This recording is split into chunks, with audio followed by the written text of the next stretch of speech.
Ouais, les gars, Johnny Pachoko pris pour le piège car le PPACI et le PDCI reconnaissent le quatrième mandat de Draman Alassane Ouattara. Alors sans plus tarder, je vous laisse regarder la vidéo par vous-même. N'oubliez pas de liker, commenter, surtout partager cette vidéo massivement et regardez la vidéo jusqu'à la fin. Abonnez-vous pour cette chaîne aussi.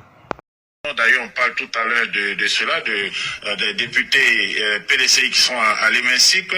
Alors, le PPACI, par la voix du directeur de cabinet du président Laurent Gbagbo, a aujourd'hui pris la parole et puis bon, ils ont dit qu'ils étaient prêts. Bon, c'est donc un fait. Ils prennent acte de la victoire d'Alassane Draman Ouattara à l'élection présidentielle.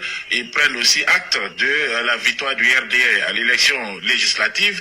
Et bon, ils pensent qu'il faut ouvrir le dialogue avec le RDA d'Alassane Draman Ouattara. Voilà, cette décision, en tout cas, bon, elle ne surprend pas, mais elle peut surprendre que les militants et extrémistes de ce parti qui ont pensé que la politique c'était qu'une affaire de muscles,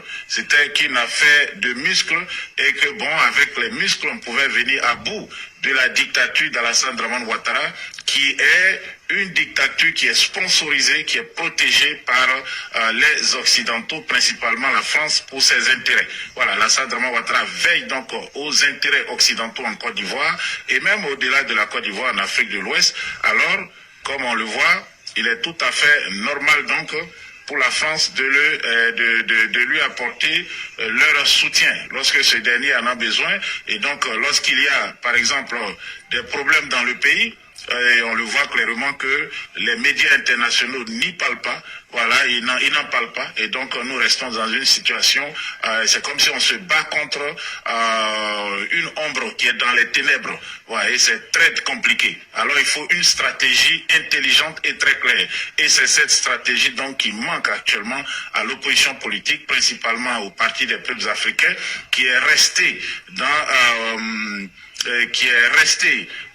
je peux dire, les temps passés, c'est-à-dire les années 2000, où il y avait une politique quand même raisonnable et rationnelle en Côte d'Ivoire. Pourquoi maintenant se pose-t-on la question? Mais avant ça, on va écouter donc le porte-parole du PPACI, Maître Emmanuel Aka, qui est le directeur de cabinet du président Laurent Gbagbo, qui a pris la parole pour dire qu'ils prennent acte et que désormais ils vont négocier, ils vont donc ouvrir le dialogue. Prendre acte veut dire qu'ils reconnaissent désormais le quatrième mandat d'Alassane Draman Ouattara. On prend acte, c'est un fait, on est donc mis devant le fait accompli, on ne peut rien faire, donc nous acceptons. Voilà, nous acceptons. Donc on prend acte de la victoire d'Alassane Draman Ouattara. Et donc, nous sommes prêts à parler avec lui. Parler avec lui, pourquoi? Principalement, ça sera, ou premièrement, pour la libération des prisonniers politiques. Il y a, pour l'heure, près de 2000 prisonniers qui ont été arrêtés durant les manifestations, mais surtout beaucoup de cadres du PPACI, tels que le ministre Lydia Kwasi, c'est un homme d'un certain âge, c'est aussi le colonel Keke, mais avant lui, je dirais Damana Diapikas, qui est en danger de mort au camp pénal de Boaké. Il est donc entre les mains des sbires du régime qui peuvent à n'importe quel moment donc attenter à sa vie, soit par un empoisonnement lent, soit par aussi une agression physique de la part d'un autre détenu qu'on peut qualifier de détenu forcené. Donc Damana Pikas est en danger de mort au camp pénal de Boaké. Et puis le ministre Lydia Kwasi aussi a été conduit vers une destination inconnue. On ignore pour le moment dans quelle prison il se trouve. Il y a d'autres cadres du parti, tels que l'ex-députée suppléante de Michel Gbagbo à Yopougon, qui a été elle aussi enlevée, mais mademoiselle Pascal Zaoli. On a aussi Blaise Lasme, bon, qui malgré le fait qu'il était en prison, a été suspendu par le parti. Nous avons aussi Daï Nestor et beaucoup d'autres jeunes inconnus, mais qui sont des cadres du PPACI et qui sont entre les mains des sbires et dans les geôles, les masmorts du régime d'Alassane Draman Ouattara. Alors, il faut faire quelque chose pour que ces gens sortent, parce que la population n'a pas répondu à l'appel Il n'a pas répondu à l'appel des leaders du PPACI, des leaders du Front commun pour faire barrage à la forfaiture d'Alassane Dramane Ouattara. Donc nous nous sommes retrouvés dans un pays où un groupe a les leviers du pouvoir. Ils ont d'un côté les forces de défense et de sécurité, l'armée, la police, la gendarmerie et aussi des paramilitaires et des miliciens. Et de l'autre côté, ils ont aussi, faut aussi le souligner, ce qui est très important, ils contrôlent l'essentiel des ressources. Ils sont à titre privé des hommes d'affaires prospères. Bon, allez, j'arrête là. Ah là là là là là, c'est dingue de chez dingue, excusez-moi. Franchement, je cale ça et puis après je suis avec vous. Ah là là là là, c'est impressionnant. Ah là là, c'est pathétique. Excusez-moi, hein, je cale ça, c'est-à-dire que je fais de manière à ce que je puisse pas être dérangé. Mot d'avion, voilà, c'est ça que je cherchais. Bonjour à tous, Djoubian, c'est mon surnom sur le net. Je suis accessoirement, mais accessoirement seulement spécialiste de la France. En revanche, je suis un panafricain authentique, un panafricain convaincu et convaincant. Je reviens sur l'actualité en Côte d'Ivoire, l'actualité politique naturellement. Et qu'est-ce qu'on fait comme constat? Eh bien, on se dit tout ça pour ça. Oui, c'est terrible. Alors, hier, dans Paris, j'ai rencontré des trolls. 2. Oui. Et oui, il y en a qui vont être surpris là. Parce que figurez-vous que je suis le plus suivi. Quand je dis je suis le plus suivi, c'est-à-dire c'est proportionnellement à mon nombre d'abonnés. Voilà. C'est-à-dire que si vous regardez des gens qui ont plus d'abonnés que moi, c'est-à-dire des gens qui sont à, je sais pas moi, 500 000, 1 million, eh bien vous allez voir que moi, avec mes, YouTube me met 12 000 des poussières là, mais j'ai beaucoup plus que ça. La preuve en est les trolls. Eh bien figurez-vous que oui, j'ai rencontré des trolls, je sais que ça va perturber plus d'un. Ouais. Alors, comprenne qui veut, comprenne qui peut. Allez, on y va. Donc hier, dans Paris, j'y croise, et puis on parle comme ça, rapidement, sur la politique africaine en général, et puis la Côte d'Ivoire en l'occurrence. Et qu'est-ce qu'on fait comme constat? Bon, on dit, voilà, Monsieur Ouattara, ça y est, il a entériné son 4e mandat. Et puis, les trolls me disent, mais comment ça se fait et tout? Je dis, mais non, mais en fait, le président Gbagbo, ce qui m'inspire, c'est un peu, vous savez, pour un artiste. Ou les artistes, si vous voulez. Un artiste, par exemple, qui sort un titre, un album qui fait un carton. Bon. Mais c'est bien. Mais le tout, c'est pas ça. Le tout maintenant, surtout en politique, mais comprenez qui veut encore là-dessus. C'est-à-dire que je veux dire par là que le président Gbagbo, quand on regarde son parcours politique, eh ben c'est celui qui a permis effectivement l'instauration de la démocratie en Côte d'Ivoire. C'est incontestable. Il a donc lutté contre le président Félix Houphouët-Boigny. Hein. On était dans les années 60-70. 80, 80 on va dire, les années 80. Bon.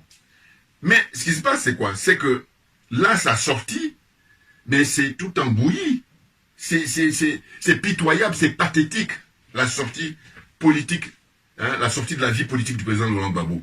Parce que il avait lui-même fait une conférence de presse, rappelez-vous, une conférence de presse, il a donné une interview à Alain Foka, et j'ai fait des recherches et j'ai su quoi? J'ai su que, en fait, Alain Foka, quand il vient en Côte d'Ivoire là pour interviewer le président Gbagbo, je crois qu'il a fait au minimum 2 fois, si c'est pas 3. 2 fois c'est sûr.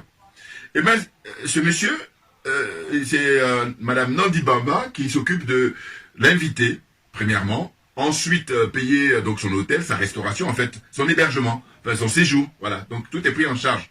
Nourri, blanchi, logé, en fait tout ce que vous voulez, la totale pour Alain Foka, hein, comment dire, France africain, bon. Et donc, regardez, donc quand il vient prendre les interviews du président Gbagbo, moi au début je croyais que c'était lui-même qui spontanément, non, c'est Nadi Bamba qui orchestre tout ça. Est-ce que vous vous rendez compte?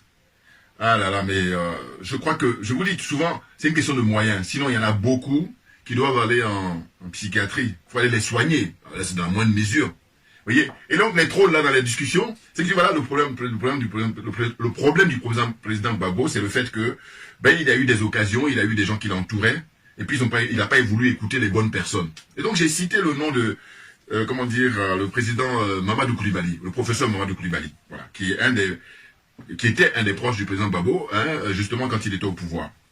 Et là, un des trolls là, ça a déchaîné sa colère, oui, pourquoi tu parles de ce monsieur et tout? J'ai dit écoutez, calmez-vous.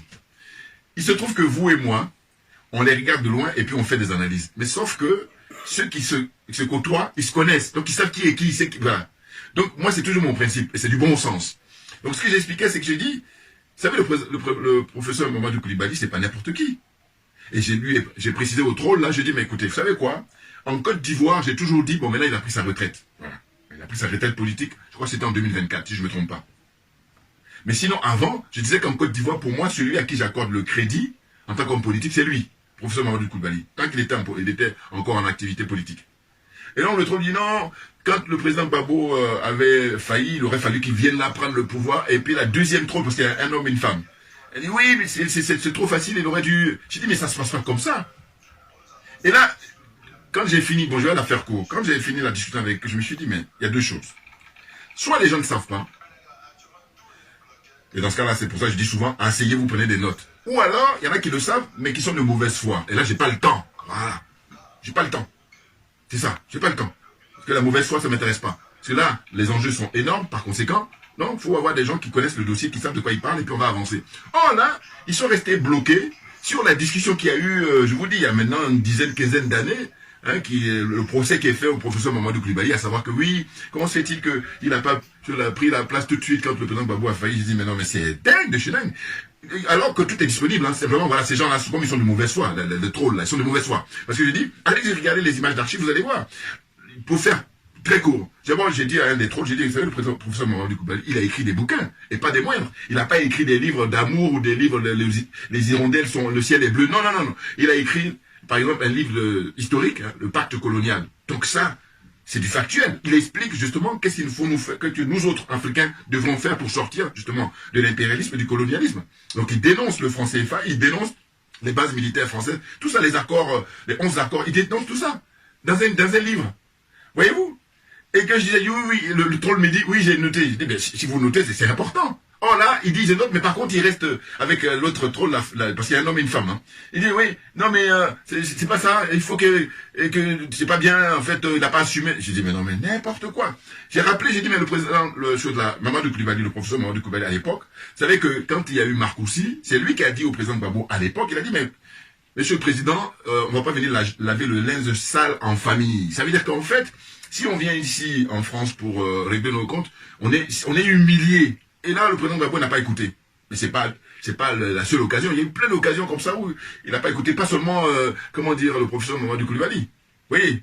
Et donc, quand j'ai vu que c'était comme ça, campé sur une espèce de... Au fond, je me dis, ce que ça m'inspire, c'est le panier des crabes. Voilà des gens qui sont dans une situation où ils disent, non, tu en sais des choses, mais on ne veut pas. Donc, on reste là, puis on est tous au même niveau. Mais non, mais n'importe quoi. Je dis, aujourd'hui, il n'y a pas d'excuse. Puisqu'on a Internet, on a les réseaux sociaux, donc on peut s'informer à volonté. Et puis, on a les archives. Eh oui, on a ça. Hein, le président Gbagbo, il a eu des occasions, je leur ai rappelé, je leur ai dit, vous savez, le président Gbagbo, quand il rentre en Côte d'Ivoire, en juin 2021, il a rencontré M. Ouattara à 3 reprises au minimum, si c'est pas 4. Or, quand il rencontre ce monsieur, il rencontre M. Alassane Dramane Ouattara, j'ai dit, mais j'ai rappelé ça constamment dans mes vidéos, mais comme je raconte maintenant en chair et en os là, les trolls là, je lui ai dit, mais écoutez, il a même pas fait des préalables. Or, imaginez-vous, s'il avait fait des préalables, quand il est rentré en juin 2021, en Côte d'Ivoire, mais on n'en serait pas là. On n'en serait pas à nous dire qu'il y a au moins minimum 2000 détenus, mais 2000 détenus qui datent de là récemment. Hein, parce que avant les 2000, il y a eu déjà des gens qui étaient en prison depuis 2010, 2011. Hein, des gens qui sont, des patriotes, voilà, qui se sont levés pour dénoncer la dictature. Et puis aussi des partisans de président Gbagbo. C'est là où c'est très grave. Pourquoi c'est très grave, encore ces partisans, qu'est-ce qu'il en fait? Et on nous dit que là, il y a le ministre Lida Kwasi qui est conduit dans un endroit, donc sa vie est en jeu puisqu'il est âgé. Et puis il y a Damana Picasse. Oh, Damana Picasse, souvenez-vous, et quand il avait comme ça arraché les bulletins et tout ça, enfin les résultats, et ça fait le tour du monde, les images. Donc du coup, ceux qui sont au pouvoir aujourd'hui, M. Alassane Dramane Ouattara et consorts, eux, ils sont rancuniers, et puis ils sont sans foi ni loi, sans pitié. Vous voyez? Et d'autres aussi, des proches du président Gbagbo, c'est-à-dire politiquement, hein, c'est-à-dire que ses conseillers, ses partisans, ils sont en prison. Et moi j'ai dénoncé, regardez toutes mes vidéos, hein, les vidéos précédentes, vous allez voir, j'ai été constant là-dessus. Et c'est là j'ai dit les costumes, cravates, là, ils font le malin, alors que c'est parce qu'ils sont corrompus, voilà, c'est ça, hein, la zone des aliénés, des complexés, des corrompus. Donc les trolls là, quand je vois que Mamadou Koulibaly, ils sont en train d'avoir la haine comme ça, à camper sur des vieilles histoires, alors qu'il y a suffisamment d'éléments pour montrer que ce monsieur, c'est un homme digne, c'est un homme intègre. Vous voyez, ce qui n'est pas le cas de beaucoup d'entre eux. La première manière aujourd'hui, regardez, il y en a 22, pas moins de 22, ont décidé de braver l'interdiction. Parce qu'à l'époque, rappelez-vous, il y a quelques semaines, enfin, lors des élections, au mois d'octobre, le président Gbagbo avait dit, voilà, comme on a eu les résultats, hein, donc, comment dire, il fallait pas, voilà, c'est ça. Quand les résultats sont tombés pour les présidentielles, ils ont commencé à boycotter en disant on ne veut pas du 4e mandat. Donc il avait dit, bon, il n'est pas question qu'on aille se présenter pour l'élection législative. Vous voyez? Bon. Mais sauf que il y en a 22 qui avaient décidé. Et puis après, il y en a 2 ou 3 qui ont fait marche arrière. Parce qu'on avait menacé de retirer leur responsabilité au sein du parti. Bon. Notamment monsieur Norbert, le professeur, enfin, le ministre Loaï. Hein? Norbert Loaï, je ne sais pas comment il s'appelle là-bas. Bon. N'importe quoi, des France-Africains, tous, je vous dis. Simplement, ce qui me tue, c'est le fait qu'au lieu de dire ouvertement les choses comme ça, on va avancer. Parce que moi, je veux qu'on gagne du temps. Moi, je dis, par exemple, je suis panafricain, je le dis en longueur de journée. Donc, c'est clair. Maintenant, je dis, toi, si tu es panafricain, si tu es France-africain, tu as le droit, mais dis-le. Voilà. Comme ça, on va gagner du temps. Alors, je le fait de ne pas le dire, c'est fatigant. Voilà. Hein? Donc, qu'est-ce que j'ai fait? Je donne un deuxième nom au troll, là. J'ai dit, ben, je vais vous parler de Charles Blé Goudé. Qu'est-ce que vous me donnez comme réponse? Il réfléchit, le troll. Elle me dit, oui, mais bon, je le suivais avant, maintenant je le suis plus, mais je sais pas donc qu'est-ce qu'il fait maintenant, qu'est-ce qu'il veut envisager et tout. Et je lui ai dit, mais je te donne le nom de Charles Blé Goudé parce que j'ai dit, vous voyez, c'est pour vous montrer que, en fait, le président Gbagbo, il est entouré de beaucoup de gens. Et il y a différents clans, il y a différents, comme dans tous les partis politiques, on me dira. Sauf que là, dans cette situation-là, lui, étant donné qu'il a une notoriété internationale, mais il devrait être au-dessus pour pouvoir gérer ça. Et puis maintenant, il aurait gagné la partie. Or, le problème, c'est que il est toujours à écouter ceux qui le manipule, enfin, dans le mauvais sens. La preuve, il est là, il va bientôt partir dans son village. Bon, moi je me suis dit, mais pourquoi il n'a pas fait ça depuis? C'est-à-dire quelqu'un qui quitte la CPI, quand il arrive en Côte d'Ivoire en juin 2021, il aurait dû dire, écoutez, moi je suis fatigué, j'ai un certain âge, j'ai donné pour moi, j'ai fait ce que j'avais à faire, maintenant je vais aller à la retraite, mais personne ne l'aura embêté. Oh là non, beaucoup de gens sont mobilisés depuis des années pour demander sa libération, ça c'est une bonne chose, mais après quand il s'est libéré, quand il est libéré, on apprend maintenant, après que Charles Blé Goudé a foutu le pied dans la fourmilière, savoir que, en fait, la maison du parti, la maison du PPACI, ou le FPI anciennement FPI, appartient à Madame Nadi Bamba. Et c'est le président Gbagbo lui-même qui a dit ça à Charles Blé Goudé. Enfin bon, j'ai déjà fait des vidéos passées. Bon. Et donc, j'ai vu, ils sont toujours bloqués en disant, oui, mais comment ça se fait que, s'ils voient que le président Gbagbo, il est failli, il faut qu'eux, ils viennent. Je dis, mais ça se passe pas comme ça. Je te donne encore les deux, un homme et une femme, des trolls là. Je leur dis, voilà. Poucherik Balé, ça vous dit quelque chose? Alors, il la connaissait plus ou moins. Et je dis, voilà, c'est une jeune femme. Aujourd'hui, d'ailleurs, je pensais pour elle très profonde. Parce que vous voyez, ils sont en train de faire allégeance au président Laurent Gbagbo, alors que, si vous revenez, il y a quelques semaines, là, ils étaient tous mobilisés pour dire non, au 4e mandat, elle y compris, et la pauvre, pourquoi? Parce qu'elle a beaucoup moins de moyens que ces machines politiques. Vous voyez? Et donc, là, maintenant, ils sont en train de faire allégeance. Donc, j'essaierai de voir si je vais voir si je peux prendre contact avec elle. Je vais essayer. Parce que c'est pas évident. C'est pas évident. Pour la féliciter, pour l'encourager, pour la soutenir, d'accord. Pour la soutenir, bien évidemment. Donc, je leur parle d'elle. Et là, ils sont là encore toujours. Oui, mais, Mamadou Coulibaly, oui, mais enfin, surtout Mamadou Coulibaly. C'était leur haine. J'ai dit, mais non, mais franchement, quel gâchis dans des discussions où, alors, au final, je me dis, bon, si tu discutes pas avec eux, les trolls vont te dire, oui, mais tu te prends pour qui? Et quand tu disais avec quelqu'un, bon, donc j'ai compris, ce sont des trolls. Voilà, point. Allez, maintenant, on revient maintenant au débat. Donc, qu'est-ce qui se passe? Mais écoutez, moi je vous dis, ce que ça m'inspire, et nous autres d'ailleurs, prenez nos vidéos, les vidéos qu'on a fait précédemment. Moi, j'ai passé mon temps à expliquer que dans chaque pays, là, de cette zone-là, la zone des aliénés, la zone des complexés et des corrompus, le problème qui se pose, c'est le fait que la plupart des hommes et femmes politiques dans cette zone-là, la plupart sont France-africains. La plupart. Vous comprenez? Bon. Et donc, ce qui se passe, c'est que ils ne l'avouent pas. Excusez-moi. Voilà, il fait un peu chaud, là. Ils ne l'avouent pas. Bon, c'est le chauffage, parce que là, vous comprenez bien. Sinon, d'autres ne comprennent pas, mais on est en hiver. Bon. Donc, c'est chaud. Bon, alors, donc, le truc, c'est quoi? C'est que, comme ils ne l'avouent pas, on perd du temps. Voyez-vous? Parce que, là, encore pareil, quand je disais les trolls là, j'ai dit, mais le problème qui se pose, c'est que ces gens-là, en Côte d'Ivoire par exemple, eh ben, dans la journée, ils font la grande gueule, et puis la nuit, ils vont rencontrer M. Ouattara, ou ses conseillers, ou ses proches, clairement. Vous voyez, c'est là où le jeu est faussé, et c'est même pour ça que on est dans cette situation-là. Et je suis pas franc en jeu, voilà, en gros ce que je veux dire. Et comme, que ce soit Mme Gbagbo, que ce soit Charles Blé Goudé, que ce soit Mamadou Coulibaly, ils se connaissent tous, parce qu'ils se côtoient. Ils ont travaillé ensemble depuis donc ils se connaissent très bien. Ils savent qui est qui, quelles sont les inspirations. Et donc, quand à un moment donné, il y en a un qui prend une décision, je pense là en l'occurrence, à M. Awa Dombelo. Vous voyez? Après Mamadou Coulibaly, c'est M. Awa Dombelo, j'ai dit, le président Gbagbo, voilà, encore quelqu'un qui n'a pas écouté. Et Awa Dombelo, souvenez-vous, il avait fait une interview où il a dit que le président Gbagbo est pris en otage. Là, on revient il y a 3-4 mois en arrière. Hein. On était donc vers août-septembre 2025, voilà. Regardez les images là, vous allez voir, à Ouadonbelo. Et donc le président Gbagbo, normalement, là il sort, comment dire, par la porte, par la toute petite porte. Et c'est, je vous dis, un, pitoyable, deux, c'est pathétique. Parce que le potentiel, ah là là là là. Donc, quand il y a eu les élections, M. Ouadonbelo, qu'est-ce qu'il avait dit? Il avait dit, bon, on avait fait la politique de la chaise vide, donc là, on va y aller. Donc le président Gbagbo, normalement, ce qu'il aurait dû faire, c'était d'adopter la jurisprudence des frères du Sénégal. Sonko et Diomaye, Sonko surtout. C'est Sonko qui, à l'époque, comme il savait que la France-Afrique ne voulait pas de lui, les tenants de la France-Afrique, eh bien, il a décidé quand même, hein, courageusement, de choisir son frère qui, par la suite, bon, voilà. Mais en tous les cas, il y a quand même un pas de franchi. Parce qu'en fait, s'il faisait pas ça, eh ben, c'était Macky Sall qui allait être maintenu au pouvoir, ou alors son candidat. Rappelez-vous. Donc, il a eu vraiment une idée judicieuse, courageuse, de dire, bon voilà, moi, vous voulez pas de moi, mais par contre, je vais de Diomaye. De toute façon, je vous dis, à l'époque, il y avait plan A, lui-même, Sonko, plan B, Diomaye, plan C, ils avaient jusqu'à plan D, G, alors, parce que bon, revenez encore là aussi sur mes vidéos passées. Donc, on dit, le président Gbagbo, il aurait dû faire ça. Il aurait dit, bon voilà, comme les colonialistes, comme les impérialistes, comme le système de la France-Afrique ne veut pas de moi, d'accord, eh ben, il y a mon jeune frère, mon ministre là, Ouadonbelo, et ben vous allez voter pour lui. Voilà. Il dit ça, et ben le mot d'ordre est passé, et donc tout le monde allait voter pour lui. Oh là non.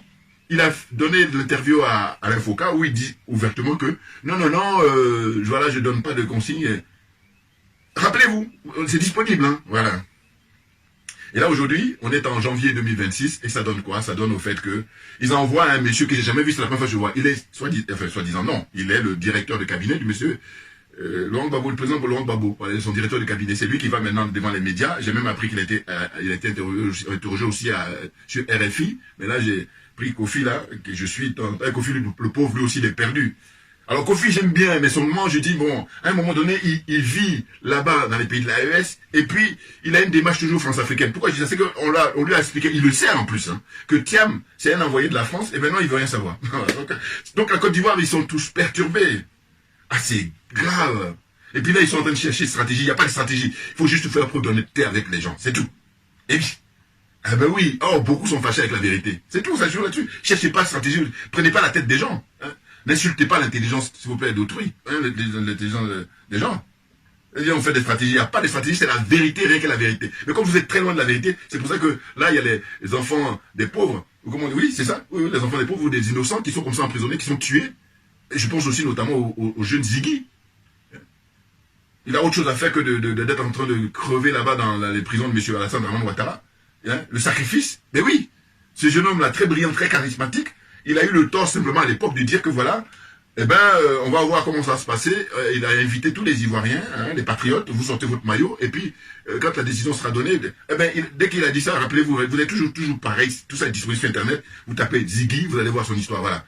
C'est pour ça que je dis qu'il n'y a aucune excuse. Hein, on a en face de nous deux choses, les positions, soit la personne, elle sait de quoi on parle, et puis elle est de mauvaise foi, ou alors elle ne sait pas, mais dans ce cas-là, tu t'assois, tu prends des notes, tu la fermes, parce que tu perds du temps. On n'a pas de temps à perdre. Voilà. On a suffisamment perdu, donc et puis on confie le dossier à des gens qui ont compris. Parce que, voilà, on va gagner du temps. Oh là, je vous dis, la sorcellerie, bien entendu, je vous dis toujours, la zone des aliénés, la zone des complexés, la zone des corrompus, et j'ai ajouté la zone des sorciers, hein, la zone des jaloux et des sorciers, voilà, c'est ça.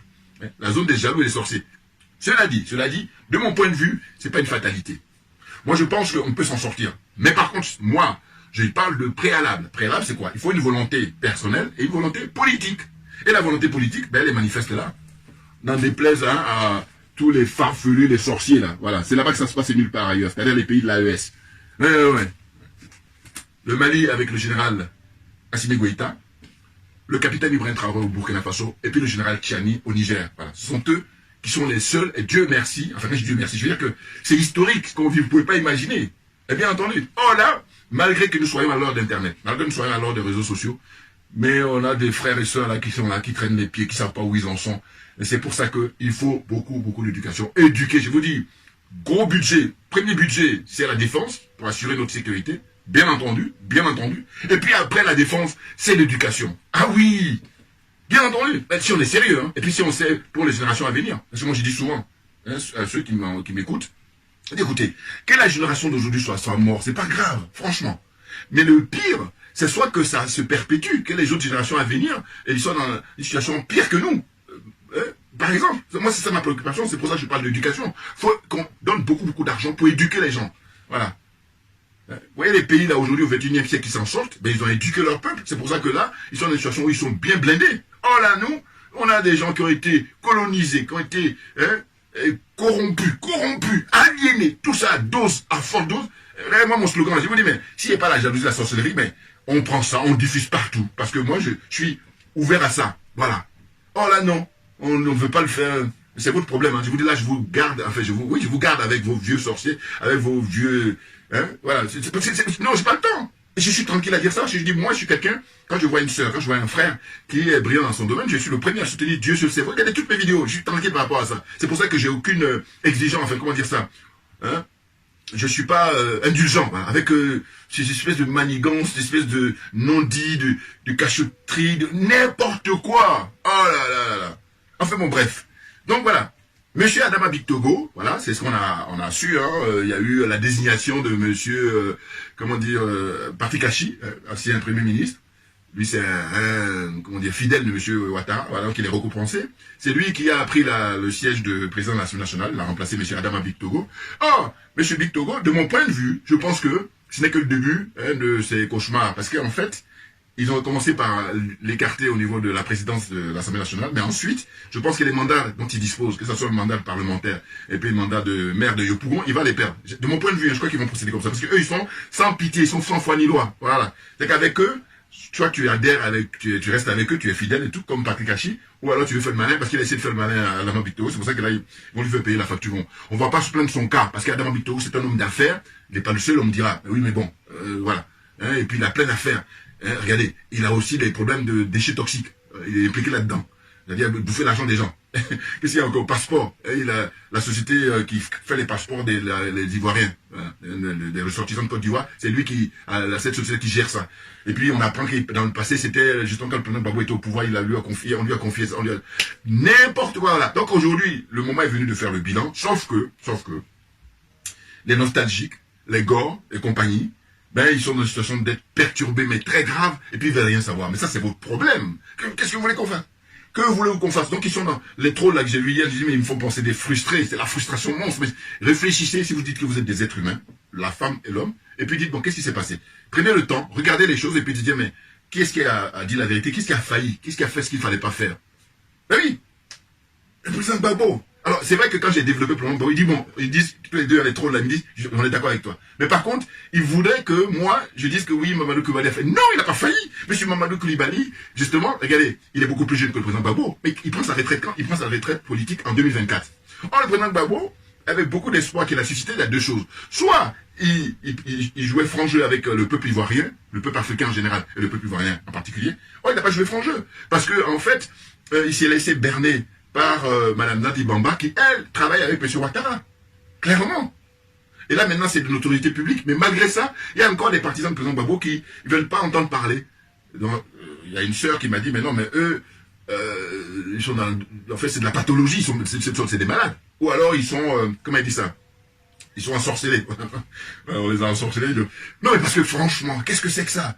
On a toutes les preuves que cette dame, elle a été missionnée, hein, pour faire son travail, et elle a réussi sa mission. Ah ben oui, parce que elle, la mission qu'on lui a donnée, on l'a dit, fais tout pour que M. Gbagbo ne revienne plus au pouvoir. C'est tout. Maintenant, il y a des dames courageuses, la patriote, quand elles font des vidéos, elles sont hostiles à Mme Nadi Bamba.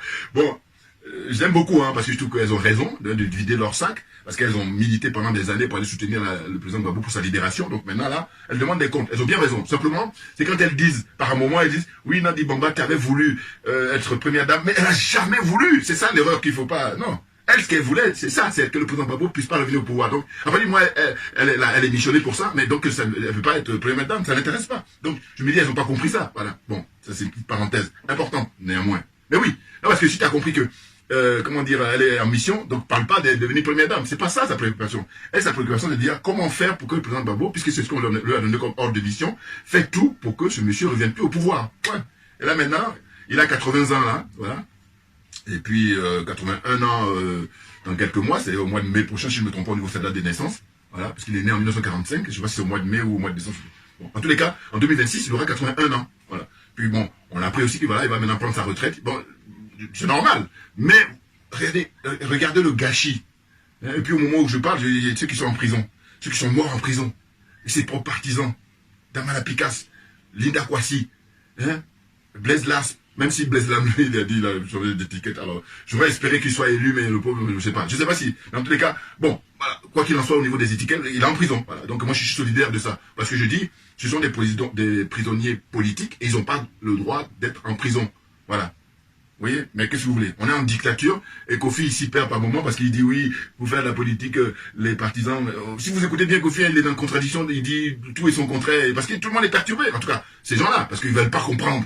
Hein, je vous dis, je répète, je vais terminer ma vidéo là d'aujourd'hui, de dire que il n'y a pas de stratégie, il n'y a qu'à dire la vérité, rien qu'à la vérité aux gens, et vous allez voir que M. Ouattara pourra tomber à cette occasion-là. Mais sinon, si c'est pour faire les petits malins, ce qu'ils ont fait depuis, hein, parce que je vous dis, ils font la grande gueule en journée, et puis la nuit, ils rendent visite, soit au conseiller de M. Ouattara, soit au Ouattara lui-même. Voilà. Je vais m'arrêter là, et puis je reviendrai, hein, le moment venu, hein, sur la discussion, puisque l'actualité est très très riche. Merci beaucoup à vous tous pour votre attention, à très bientôt. On ne lâche rien, mais parce que c'est là-bas que ça se passe, et nulle part ailleurs, dans les pays de l'AES. Clairement, clairement. Cette vidéo analyse une séquence politique hautement sensible, marquée par des interprétations divergentes et des réactions vives. Pour une partie de l'opinion et de la classe politique, certaines prises de position récentes du PPACI et du PDCI s'apparenteraient à une forme d'allégeance politique, perçue comme une validation implicite d'un 4e mandat d'Alassane Ouattara. Une accusation lourde qui alimente la controverse et divise profondément. D'autres voix, en revanche, estiment qu'il s'agit avant tout de choix tactiques ou institutionnels, dictés par un contexte politique complexe et non d'un ralliement assumé. Cette divergence de lecture met en lumière les zones grises de la stratégie politique, où les frontières entre compromis, pragmatisme et renoncement idéologique deviennent floues. Au cœur de ce débat se pose une question essentielle. Jusqu'où peut aller le calcul politique sans trahir les attentes de sa base? Pour de nombreux militants et sympathisants, ces positions sont vécues comme une déception, voire une rupture avec les combats et discours du passé. Pour d'autres, elles seraient le reflet d'une nouvelle phase politique, marquée par la recherche de stabilité et d'influence. Il est important de rappeler que ces analyses relèvent de lectures politiques et d'interprétations, et non de décisions officiellement déclarées comme telles par les partis concernés. Elles doivent donc être examinées avec recul, esprit critique et sens du débat démocratique. Sur cette chaîne, notre objectif est de présenter les faits, exposer les différentes lectures et donner la parole aux analyses sans imposer une vérité unique. Regardez la vidéo jusqu'au bout pour comprendre les enjeux, écouter les arguments avancés et vous faire votre propre opinion. N'hésitez pas à partager votre point de vue dans les commentaires, dans le respect des opinions divergentes. Si vous appréciez les décryptages politiques, les débats de fond et les analyses sans complaisance sur l'actualité ivoirienne, abonnez-vous, likez et partagez la vidéo. D'autres contenus importants arrivent très prochainement. Chers abonnés, dans cette nouvelle vidéo, une prise de position politique qui fait polémique, le PPACI et le PDCI sont accusés par certains observateurs d'avoir validé, de fait, un 4e mandat d'Alassane Ouattara. Une lecture qui provoque incompréhension, colère et débats passionnés au sein de l'opinion publique.